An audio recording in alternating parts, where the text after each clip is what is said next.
The red, live, light blinked on, and the familiar theme music of Lorraine faded into applause. Lorraine Kelly smiled warmly at the camera, unaware that within the next 30 minutes, her usually gentle morning show would descend into one of the most talked about TV confrontations of the year.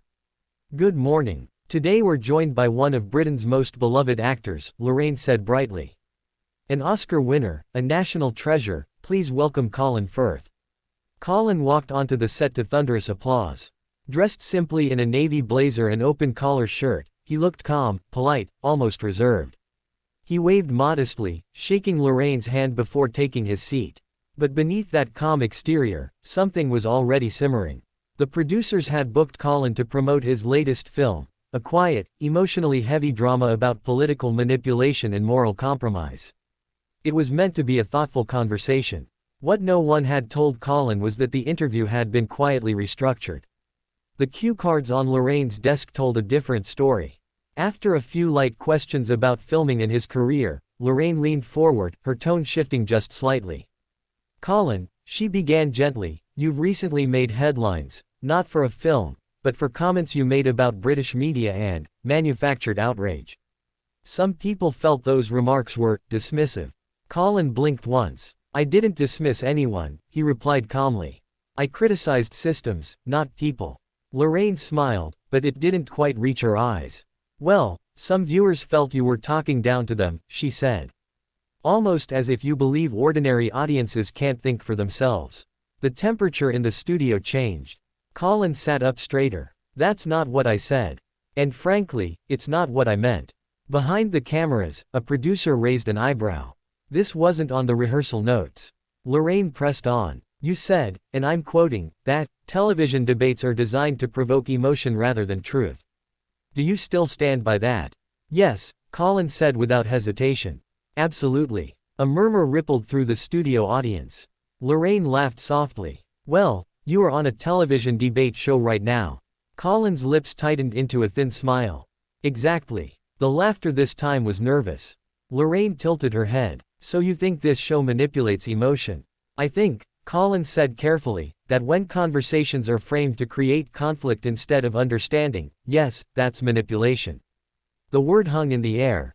Manipulation. The director gestured urgently to Lorraine to steer things back. Instead, she leaned in further. Isn't it a bit rich, she said, voice sharpening, for someone who built a career in front of cameras to suddenly criticize the very platform that made him famous? Colin exhaled slowly. I didn't, suddenly, criticize anything, he replied. And fame doesn't require silence. If anything, it requires responsibility.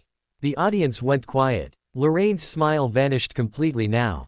Some would say, she replied, that responsibility includes respecting viewers who don't share your politics. Colin frowned. You're turning this into something it isn't. Well, Lorraine shot back, you turned it into this by making political statements. Colin shook his head. I spoke about ethics. You made it political. The control room erupted. Cut to break. A producer hissed. But Lorraine wasn't done. So tell me, Colin, she said sharply, do you think people who disagree with you are simply less informed? That did it. Colin stared at her, disbelief flickering across his face. That's an unfair question, he said firmly. And you know it. Lorraine crossed her arms. I'm just asking what people at home are thinking. No, Colin replied, voice rising for the first time. You're telling them what to think, and using me as the villain. Gasps echoed across the studio. The red live light still burned. This interview, Colin continued, was supposed to be about a film. Instead, it's become a trap. Lorraine stiffened. A trap. That's a strong accusation. So is misrepresenting my words on national television. The director stood up now, panic clear on his face. Colin, Lorraine said coldly, if you don't want to answer questions, perhaps you shouldn't come on live TV. Colin slowly removed his microphone. The audience collectively sucked in their breath. I'm happy to answer questions, he said quietly. I'm not willing to be ambushed. Lorraine's voice dropped. Then maybe this isn't the place for you. There was a long, brutal silence. Colin stood. Then I'll make it easy for you, he said. A producer rushed onto the set, whispering urgently. Lorraine waved him away. Colin, sit down, she snapped. We're live. He looked at her, really looked at her. Not anymore, he said. Security approached from the side of the stage.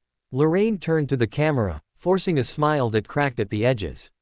"We'll be taking a short break," she said tightly. As the music played, Colin walked toward the exit, head high, jaw set, while cameras desperately tried to avoid capturing the chaos. But it was too late. Clips were already spreading online. And the real fallout hadn't even begun. The moment the cameras cut to commercials, the studio exploded. "Who cleared those questions? Why didn't we pull him sooner? You can't escort an Oscar winner off set like that." Voices overlapped as producers rushed in from every direction. Lorraine ripped her earpiece out and slammed it onto the desk. "That was completely unacceptable," she snapped.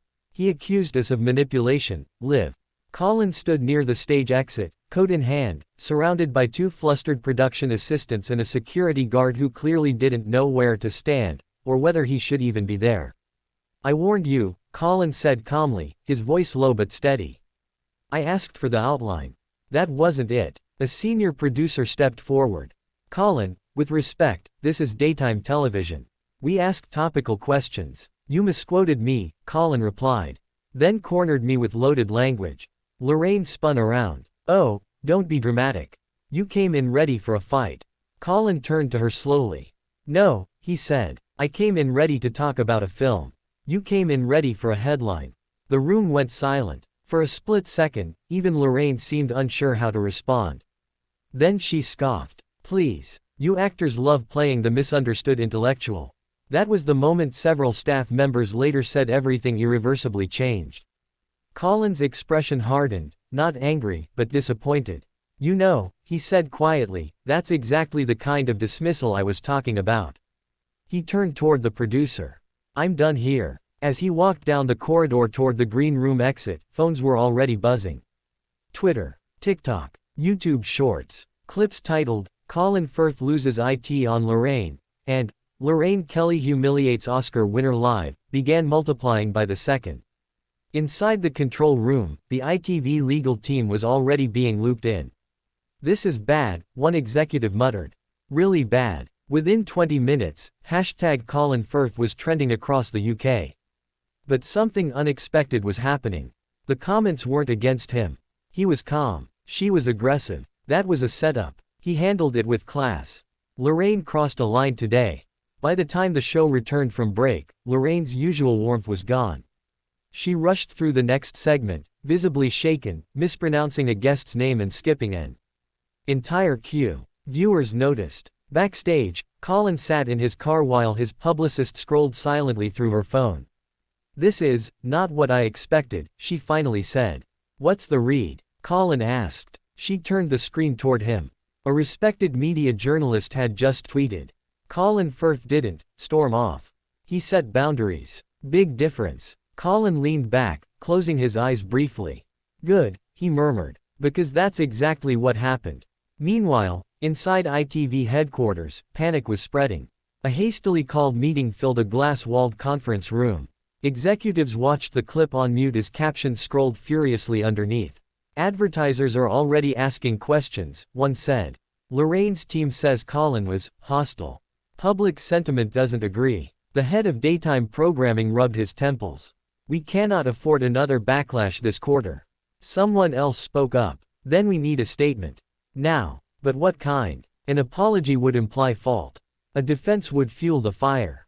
And Colin Firth, famously private, famously restrained, had said nothing. Until that evening. At exactly 8:17 p.m., Colin posted a single message on his official account. No emojis. No hashtags. No anger. "I believe conversation works best when it's honest and fair. Today's was neither. I wish everyone well." That was it. The internet exploded. Media outlets rushed to reframe the narrative. Colin Firth takes high road. Lorraine Kelly under fire after awkward interview. When live TV loses control. By morning, Lorraine's show opened with an unusually long monologue. Her smile was back, but brittle. "Yesterday's interview clearly struck a nerve," she said. "Live television can be unpredictable. We regret if any guest felt uncomfortable." She never said Colin's name. Viewers noticed that too. Behind the scenes, insiders leaked what hadn't made it on air. The rewritten questions. The ignored briefing notes. The producer who had pushed for confrontation TV to boost ratings. That producer was quietly reassigned 2 weeks later. Colin Firth. He didn't do a single follow-up interview. But his film's ticket sales surged. And at a film festival months later, when a journalist cautiously asked him about that morning show incident, Colin smiled gently. "I learned something important," he said. "Silence is powerful, but so is knowing when to stand up and walk away." The room applauded. Somewhere, in a control room lit by red live lights, that moment was still being replayed, studied, debated, and quietly regretted. Because sometimes, the person who leaves the set doesn't lose the argument. They win it.